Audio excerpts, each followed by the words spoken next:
গ্রামের শেষ প্রান্তে ছোট্ট একটি মাটির বাড়ি। সেই বাড়িতেই থাকত দুই বোন মাধুরী আর রেণু। দুজনের বয়সের ফারাক খুব বেশি নয়, কিন্তু স্বভাব ছিল আলাদা। মাধুরী ছিল শান্ত, ভেবেচিন্তে কথা বলত। রেণু ছিল চঞ্চল, হাসি খুশি, একটু অভিমানীয়।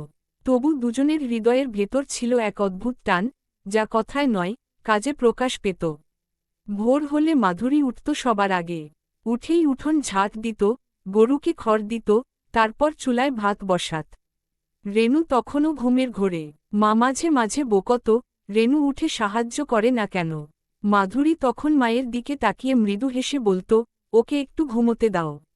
এই কথাটুকুতেই রেণুর প্রতি তার স্নেহ ধরা পড়ত। রেণু জেগে উঠলে প্রথমেই দিদির কাছে ছুটে যেত। দিদির রান্না করা গরম ভাত আর ডাল তার খুব প্রিয় ছিল। খেতে খেতে সে নানা গল্প করত, গ্রামের মেলা, স্কুলের বন্ধু, স্বপ্নের কথা। মাধুরী চুপচাপ শুনত, মাঝে মাঝে মাথায় হাত বুলিয়ে দিত। রেণুর মনে হতো, দিদির কোলে বসে থাকলে সব দুঃখ দূরে চলে যায়। বাবা অনেক আগেই মারা গেছেন। সংসারের দায় মাধুরীর কাঁধেই বেশি পড়েছিল। সে পড়াশোনা মাঝপথে ছেড়ে মাঠের কাজ, সেলাইয়ের কাজ সবই করত। রেণু তখনও স্কুলে পড়ে। দিদি চাইত, রেণু যেন পড়াশোনা শেষ করে নিজের পায়ে দাঁড়াতে পারে। এই স্বপ্নটাই মাধুরীর জীবনের শক্তি হয়ে উঠেছিল। একদিন গ্রামের বাজারে কাজ করতে গিয়ে মাধুরী অসুস্থ হয়ে পড়ল। জ্বরে শরীর পুড়ে যাচ্ছিল। রেণু তখন ভয় পেয়ে গেল। সে সেদিন প্রথমবার বুঝল, দিদি না থাকলে তার পৃথিবী কতটা ফাঁকা। সে স্কুলে না গিয়ে দিদির পাশে বসে থাকল। ভেজা কাপড়ে কপাল মুছিয়ে দিল, নিজের হাতে ওষুধ খাওয়াল। মাধুরী চোখ মেলে তাকিয়ে দেখল, ছোট বোনটি কতটা বড় হয়ে গেছে। কয়েকদিনের মধ্যেই মাধুরী সেরে উঠল। কিন্তু এই অসুস্থতা রেণুর মনে নতুন এক দায়িত্ববোধ এনে দিল। সে বাড়ির কাজে সাহায্য করতে শুরু করল। রান্নায় হাত লাগাত, উঠোন ঝাঁট দিত, দিদির সেলাইয়ের পাশে বসে সুতো গুছিয়ে দিত।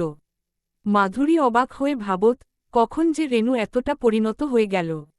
সময় গড়াতে লাগল। রেণু পরীক্ষায় ভালো ফল করল। গ্রামের সবাই বলাবলি করতে লাগল, মাধুরীর ত্যাগ সার্থক হয়েছে। এই কথাগুলো মাধুরীর কানে গেলে সে লজ্জায় মাথা নিচু করত, কিন্তু মনে মনে খুব আনন্দ পেত। রেণু বুঝত, এই আনন্দের পেছনে দিদির কত না বলা কষ্ট লুকিয়ে আছে। একদিন রেণু শহরে পড়তে যাওয়ার সুযোগ পেল। মাধুরীর বুকটা তখন হালকা কেঁপে উঠল। বোনকে ছেড়ে থাকতে হবে ভাবতেই তার চোখ ভিজে গেল। কিন্তু সে মুখে কিছু বলল না। বরং রেণুর ব্যাগ গুছিয়ে দিতে দিতে বলল, মন দিয়ে পড়বি, নিজের স্বপ্ন ভুলবি না। রেণু দিদিকে জড়িয়ে ধরে কাঁদতে কাঁদতে বলল, দিদি, আমি সবসময় তোমার কথাই মনে রাখব। রেণু শহরে গেল। বাড়িটা তখন মাধুরীর কাছে আরও নীরব লাগত। তবু সে ভেঙে পড়েনি। কাজ করে, বোনের চিঠি পড়ে, স্মৃতিতে শক্তি খুঁজে নিত। রেণুও শহরে থেকে দিদির জন্য চিন্তা করত। সুযোগ পেলেই বাড়ি ফিরত, দিদির জন্য নতুন কাপড়, বই আর ছোটখাটো উপহার নিয়ে। বছর কয়েক পর রেণু পড়াশোনা শেষ করে কাজ পেল। প্রথম বেতন পেয়ে সে দিদির কাছে ফিরে এল। মাধুরীর হাতে টাকা দিয়ে বলল, আজ থেকে তোমাকে আর একা সব সামলাতে হবে না। মাধুরীর চোখে তখন জল, মুখে শান্ত হাসি। সে বুঝল, দুই বোনের এই নীরব ভালোবাসাই তাদের জীবনের সবচেয়ে বড় শক্তি।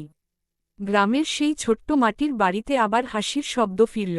দুই বোন পাশাপাশি বসে সন্ধ্যার আলোয় গল্প করল। তাদের জীবনে দুঃখ ছিল, ত্যাগ ছিল, কিন্তু তার চেয়েও বড় ছিল একে অন্যের প্রতি অটুট বিশ্বাস। এই বিশ্বাসই তাদের গল্পকে করে তুলেছিল অনন্য।